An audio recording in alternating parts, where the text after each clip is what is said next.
I found the letters on a Tuesday morning in March. After 40 years of marriage, I thought I knew every corner of our life together. I was wrong. The man I'd trusted with everything had been keeping a secret, and it changed everything I thought I knew about us. We met in the summer of 1978. I was 22, working at a diner in Ohio, and he was 24, just starting out as a junior accountant at a firm downtown. He came in every Thursday for the meatloaf special and always left a generous tip. It took him 6 weeks to ask me out. When he finally did, his hands were shaking so badly he could barely hold his coffee cup. I found it endearing. I still remember that first date at the drive-in theater. We didn't watch much of the movie. We were married within a year, a small wedding at the Methodist church where my mother had been married, where her mother had been married before her. Nothing fancy. My dress was borrowed from my cousin. His suit was the same one he wore to job interviews. We honeymooned for 3 days at a cabin near Lake Erie. It rained the entire time, and we didn't care one bit. Our life together unfolded the way lives do. We bought a small house in the suburbs with a mortgage that felt impossible at first. The kitchen tiles were avocado green. The bathroom had pink fixtures, and the backyard was mostly dirt, but it was ours. We planted tomatoes that first summer. Most of them died, but we learned. I got pregnant with our daughter Sarah 2 years into the marriage. Then came Michael 3 years after that. The house filled up with toys and noise and sticky fingerprints on every wall. He coached Little League on Saturdays. I volunteered at the elementary school library. We took family vacations to the same cabin on the lake every August. We watched our children grow up in that house. We watched them leave. The years moved like a river. Steady, predictable, comfortable. We developed our routines. Morning coffee together before work. Sunday crossword puzzles at the kitchen table. The way he'd kiss my forehead before leaving for the office. The way I'd leave his lunch packed in the fridge with a note inside. Small things that stitch a life together. When the kids were gone and the house grew quiet, we learned to be just the two of us again. We took up gardening more seriously. We started going to the movies on Tuesday afternoons when the theater was empty. We talked about retirement, about traveling to places we'd always meant to see. Ireland, maybe, or the coast of Maine. I trusted him completely. That's what 40 years of marriage does. It builds a foundation so solid you stop questioning it. You stop looking for cracks. Why would you? Every morning he was there. Every night he came home. He remembered our anniversary. He held my hand at the funerals of people we loved.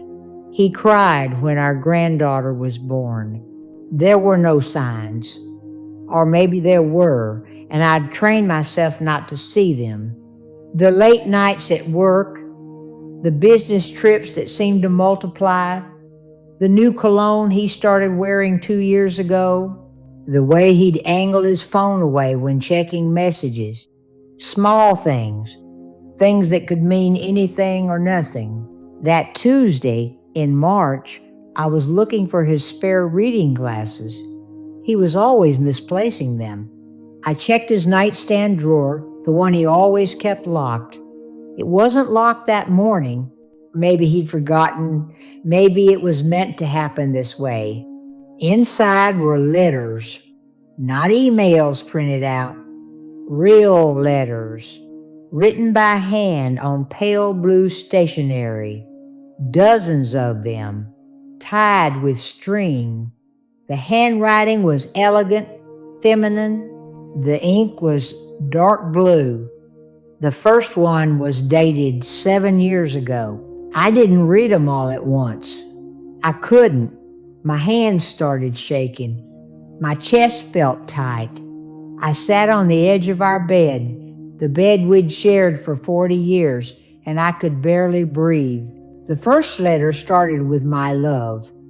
It talked about a weekend they'd spent together. It referenced inside jokes I didn't understand. It spoke of a future that didn't include me.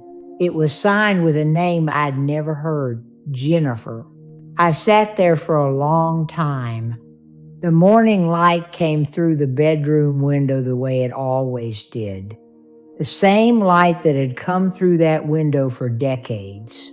Everything looked the same curtains, the same photographs on the dresser, the same quilt my mother had made us for our 10th anniversary, but nothing was the same. After 40 years of marriage, I thought betrayal would be loud. I thought it would announce itself. I thought there would be some dramatic moment, some confrontation, some revelation that couldn't be ignored. But it wasn't like that. It was quiet. It was letters in a drawer. It was a name I didn't know. It was a sudden understanding that the life I thought I'd been living was not the whole truth. I put the letters back. I closed the drawer. I went downstairs and made myself a cup of tea. My hands were still shaking. The kitchen looked exactly as it had an hour before. The same magnets on the refrigerator. The same coffee mug he'd used that morning, still in the sink. The same calendar on the wall with his handwriting marking his appointments. He came home that evening at his usual time, 6:15. He hung his coat in the closet. He asked about my day. His voice was the same voice I'd been hearing for 40 years. His face was the same face I'd memorized down to every line and freckle. But I looked at him and saw a stranger. I didn't say anything that night or the next. I watched him. I studied him like I was meeting him for the first time, looking for the truth beneath the familiar surface, wondering who he really was, wondering who I'd really been married to all these years. The not knowing was worse than knowing. My mind filled the gaps with images. I couldn't stop. I imagined her, younger, probably, beautiful, certainly. I imagined them together in ways that made me feel sick. I imagined him laughing with her the way he used to laugh with me. I imagined him telling her things he'd never told me. I stopped sleeping. I'd lie next to him in the dark, listening to him breathe, and feel like I was lying next to a stranger. This man whose body I knew as well as my own, whose rhythms and habits I could predict, whose touch had once meant safety, now he felt like someone I'd never met. During the day, I went through the motions. I made meals, I did laundry, I watered the garden. I smiled at the checkout girl at the grocery store. I answered when Sarah called to check in. I held our granddaughter and felt her weight in my arms and wondered what kind of love could do this. What kind of person could live two lives so completely? The silence in my head was deafening. I kept thinking, after 40 years, those words became a rhythm I couldn't escape. After 40 years of sharing a bed, after 40 years of shared meals and shared dreams, after 40 years of believing I knew him, after 40 years of being certain, I went back to the drawer one afternoon when he was at work. I read more of the letters. They spanned years. Years.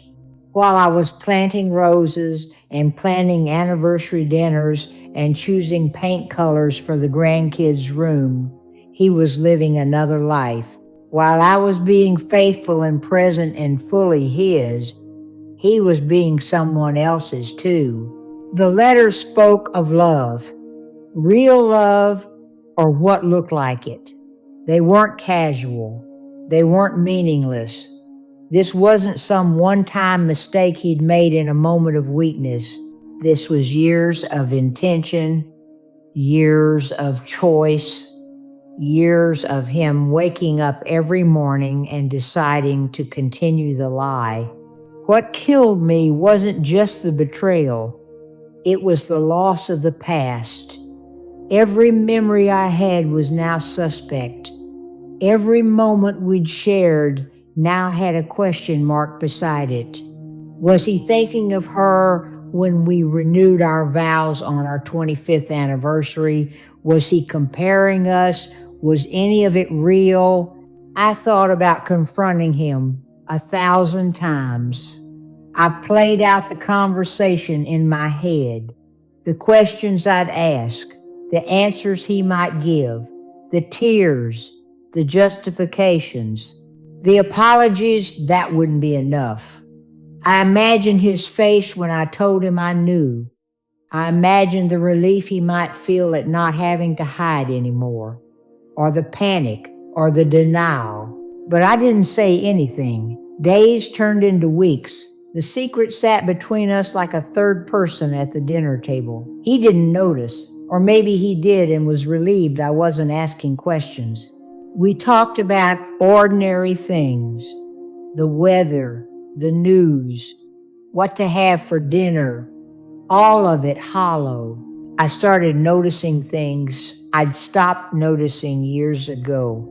The way he avoided eye contact sometimes, the way he'd check his phone and smile at something and not share it, the way he'd volunteer to run errands that took hours, the way he'd come home smelling slightly different, small things, things I'd explained away or ignored, things that now felt like evidence.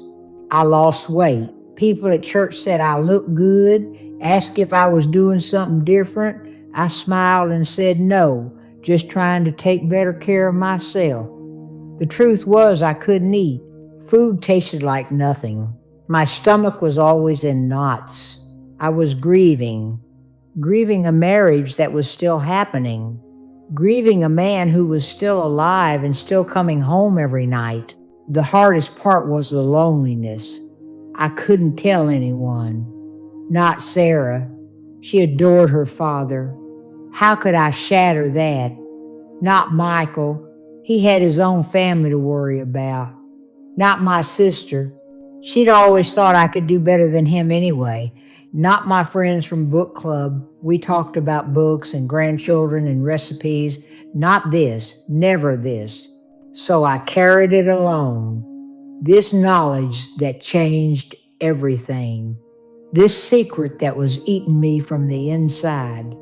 I'd wake up at 3 a.m. and think about it. I'd stare at the ceiling and wonder how you unknow something, how you go back to before, how you unring a bell. Some nights I'd get up and go downstairs and sit in the dark kitchen, the same kitchen where I'd fed my babies, where we'd celebrated birthdays and holidays, where he'd held me when my mother died, where we'd made a life. And I'd wonder what parts of that life had been real. I thought about leaving. I looked at apartments online, small one-bedrooms I could afford on my own. I imagined what my life would look like, quiet, solitary, starting over at 62, dating again, maybe, or not, just being alone, not having to lie next to someone who lied to me every day just by being there. But I didn't leave. Where would I go? This house was my home. These were my things. This was my life. Why should I be the one to leave? Why should I give up everything I had built because he couldn't be faithful? And there was something else, something harder to admit. I was afraid of being alone, afraid of what people would say, afraid of disrupting the family, afraid of holidays divided, afraid of dying alone in some apartment with no one to find me for days, afraid of admitting that 40 years might have been a waste. The anger came in waves. Some days I'd be folding his laundry and I'd want to scream. I'd want to throw everything he owned into the yard. I'd want to call her, demand answers. Ask her what she had that I didn't. Ask her if she knew about me, if she cared, if it mattered to her at all that she was destroying a family. Other days, I felt nothing, just a gray emptiness. I'd go through the day like a ghost, making breakfast, doing dishes, existing, not living, just breathing in and out and waiting for something to change. I kept reading the letters. I don't know why. Maybe I was punishing myself. Maybe I needed to know everything. Maybe I was looking for something that would make it make sense. Some reason that would justify it. Some explanation that would hurt less. There was none. The letters talked about ordinary things too. What she had for lunch, a movie she saw, a book she was reading. It was the ordinariness that hurt most. He was having a whole life with her, a life with texture and detail and dailiness. This wasn't just sex. This was companionship. This was intimacy. This was everything a marriage was supposed to be, just with someone else. I found myself wondering about her constantly. What did she look like? How did they meet? Did she know he was married? Did she care? Was she waiting for him to leave me? Or was she content being the secret? Did she have her own family somewhere? Her own person she was betraying? The not knowing her made it worse somehow. She could be anyone. She could be someone I'd met, someone I'd stood in line with at the grocery store, someone I'd smiled at. She had a face and a voice and a life, and I knew none of it. She was a ghost, but a ghost who had my husband's heart. One night, about 2 months after I found the letters, he reached for me in bed, his hand on my hip, his familiar touch. I froze. My whole body went rigid. He pulled back immediately, asked if I was okay. I said I was tired. He said okay and rolled over. We lay there in the dark, inches apart, miles away. It was the first time in 40 years I couldn't let him touch me. The first time his hands on my body felt wrong. The first time I wondered whose skin he was really imagining. The first time I felt truly alone while lying next to him. After that night, the physical distance grew. I'd make excuses. I was tired. My back hurt. I didn't feel well. He didn't push. Maybe he was relieved. Maybe he had her for that. Maybe he didn't need me anymore. Maybe he never really had. I started thinking about what forgiveness would even mean. Could you forgive something that was still happening? Because I had no reason to believe it had stopped. The letters were dated up to 6 months ago. For all I knew, he was still seeing her, still lying to me, still living his double life. And even if it had stopped, even if I confronted him and he ended it, could I forgive 7 years? 7 years of deliberate choice? 7 years of knowing deception? How many times had he looked me in the eye and lied? How many times had he said, I love you, while his heart belonged to someone else? I thought about all the marriage advice I'd heard over the years. Forgive quickly. Don't go to bed angry. Choose love every day. But none of that wisdom prepared me for this. None of it told me what to do when the foundation crumbles. When the person you trusted most becomes the person who hurt you most. Spring came. The garden needed attention. The tomatoes needed planting. Life demanded to be lived. I went through the motions. I planted the seeds. I watered them. I watched them grow, all while dying inside. Sarah came to visit with the baby. We had lunch in the backyard. She talked about her life, her job, her husband, her plans. She looked so happy, so secure in her world. I remembered feeling that way once. I smiled and nodded and held my granddaughter and said nothing about the letters upstairs in the drawer. He was good with the baby, patient, gentle. He made her laugh. He looked at her with such pure love. And I thought, how can someone capable of such love also be capable of such betrayal? How do those two things exist in the same person? After Sarah left, I went upstairs and read the letters again.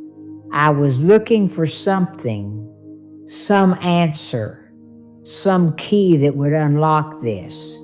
Some way to understand how the man downstairs playing with his granddaughter was the same man who wrote another woman that she was the best thing that ever happened to him. The cognitive dissonance was fracturing me. He was both people, the loving grandfather and the unfaithful husband.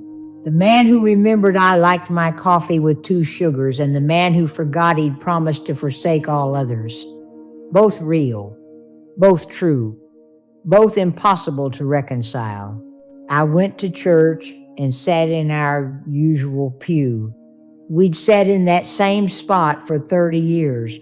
I listened to the sermon about grace and mercy and forgiveness. I sang the hymns I'd sung 1,000 times. I prayed for guidance, for strength, for some sign of what to do. No sign came. The weeks crawled by. Summer arrived. Our anniversary approached. 41 years. He asked what I wanted to do. I said I didn't care. He suggested dinner at our favorite restaurant, the same place we went every year. I agreed because I didn't have the energy to fight about it or explain why I couldn't stomach celebrating. We went to dinner. He wore a tie. I wore a dress. We looked like every other older couple celebrating decades of marriage. We ordered our usual meals. We made small talk. He raised his glass to toast to 41 years and many more. I touched my glass to his and said nothing. The food tasted like ash. I pushed it around my plate. He asked again if I was okay. I said I was fine, just getting older, tired more easily. He nodded, said he understood, said he was feeling his age too. The irony was suffocating.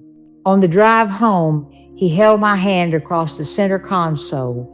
His thumb rubbed circles on my skin the way it had for 4 decades.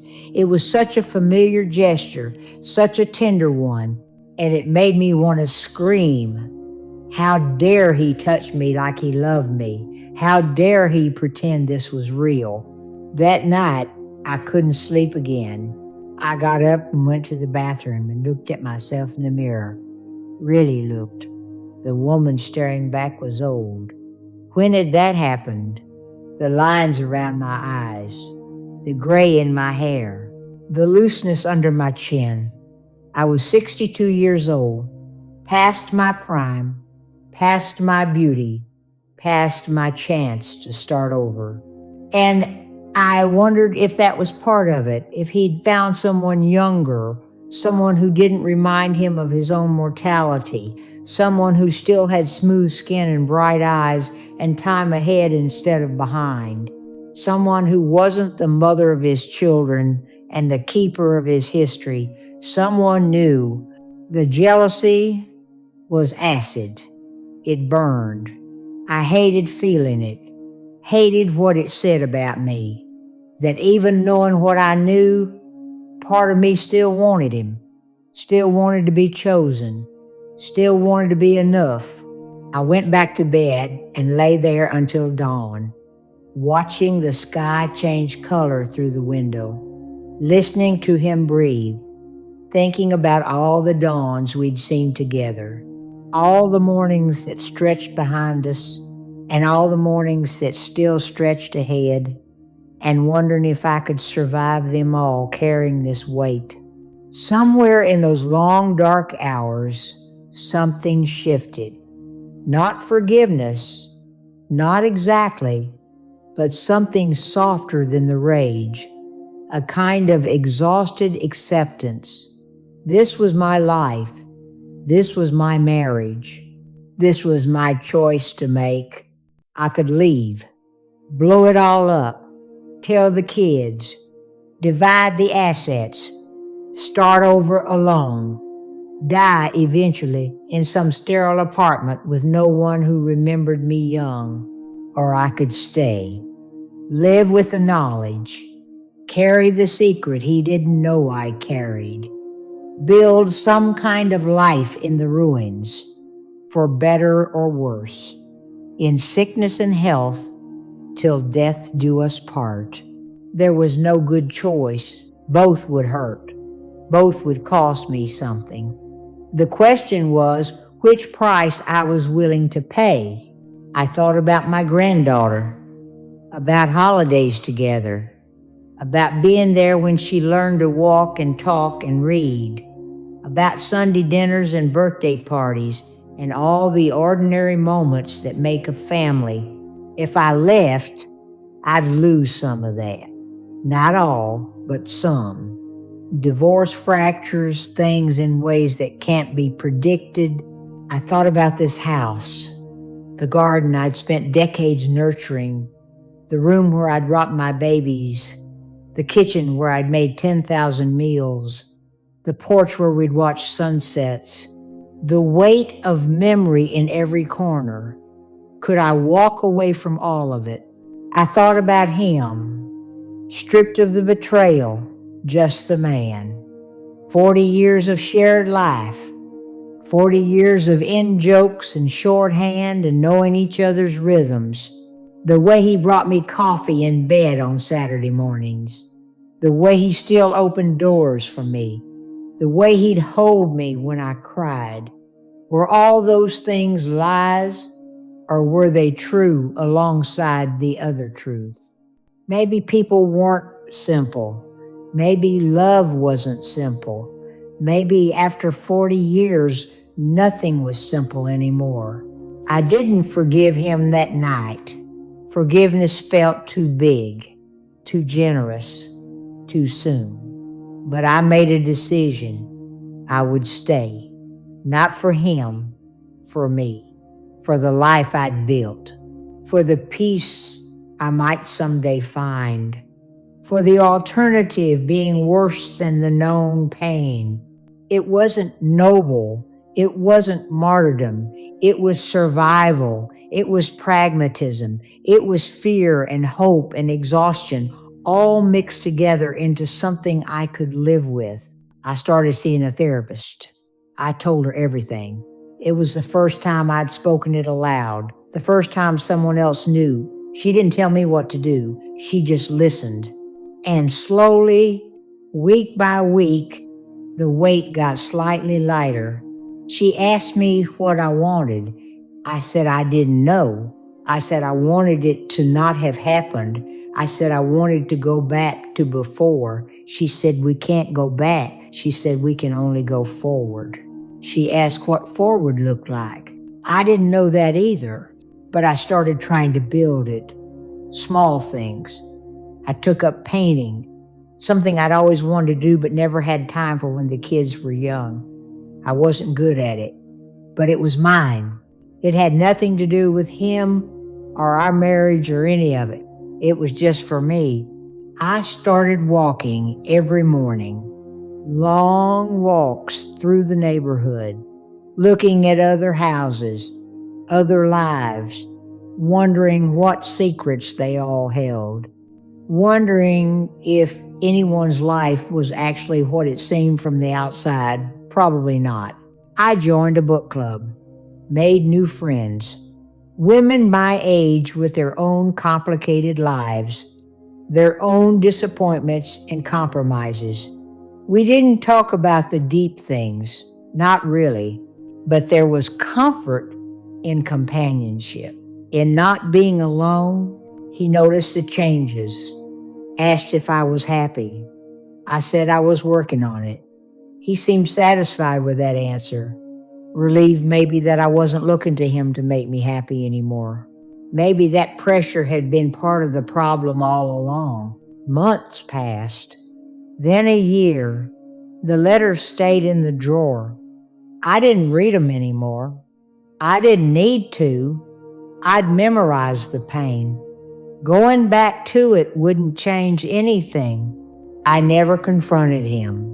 Some people might think that's weak, that I should have demanded answers, demanded an ending, demanded something, but I didn't want to. The conversation would change nothing.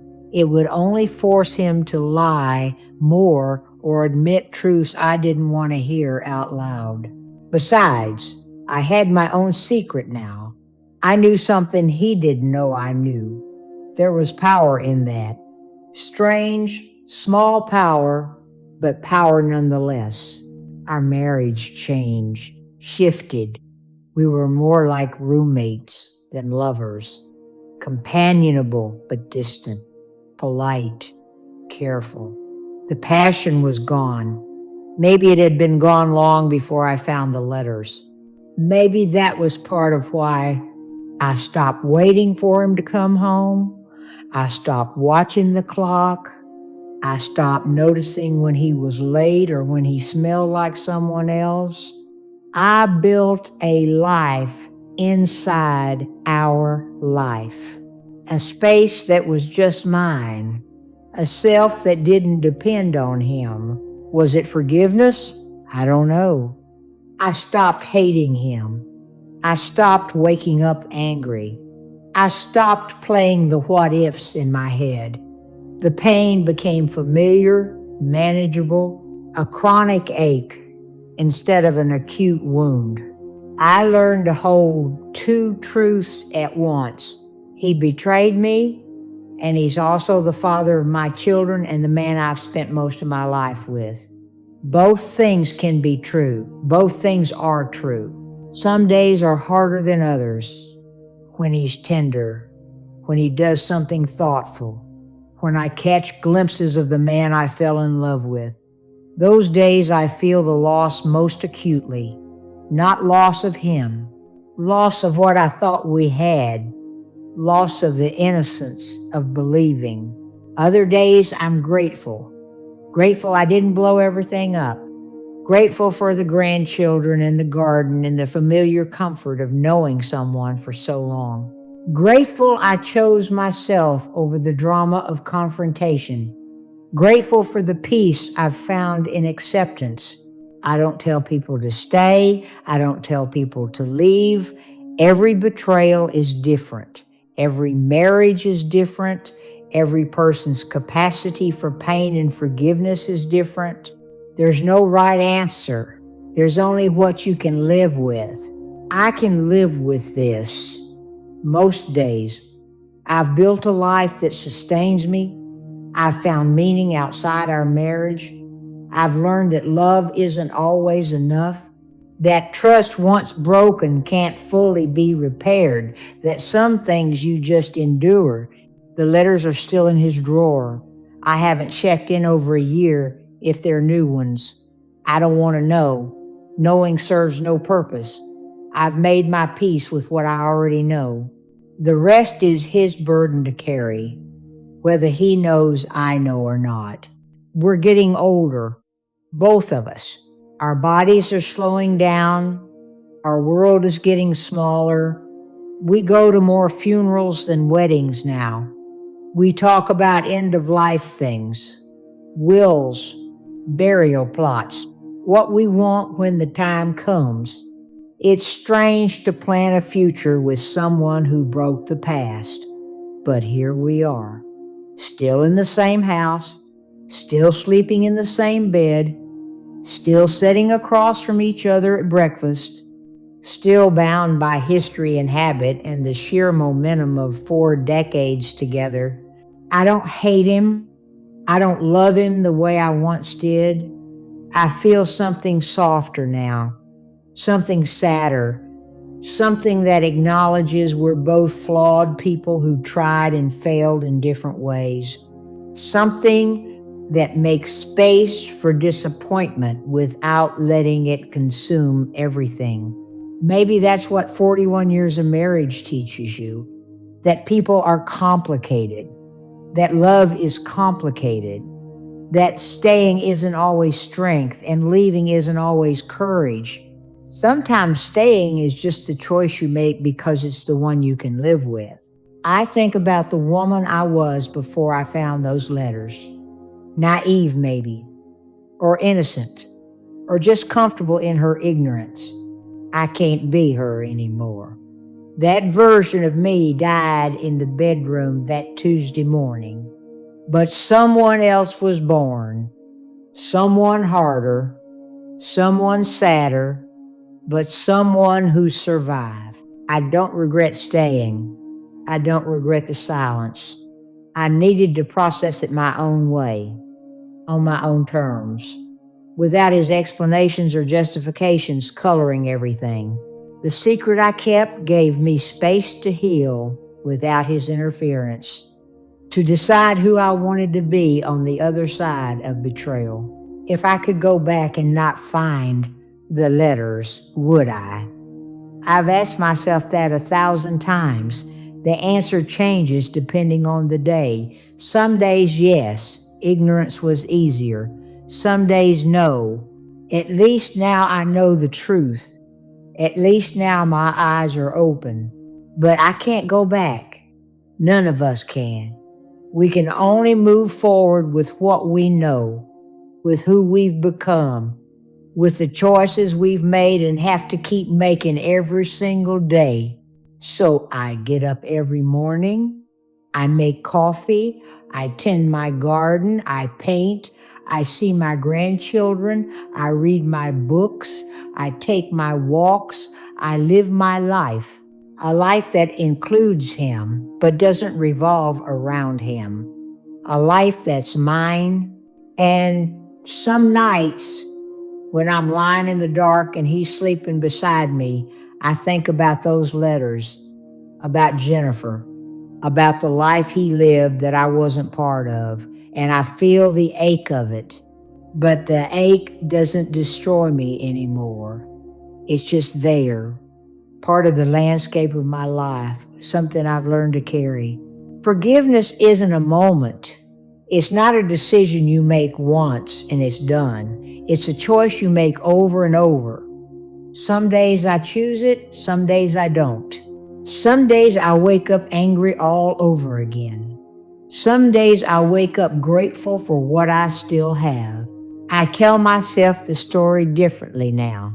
Not the story of a perfect marriage that was destroyed, but the story of a complicated marriage that I chose to stay in despite knowing it was flawed.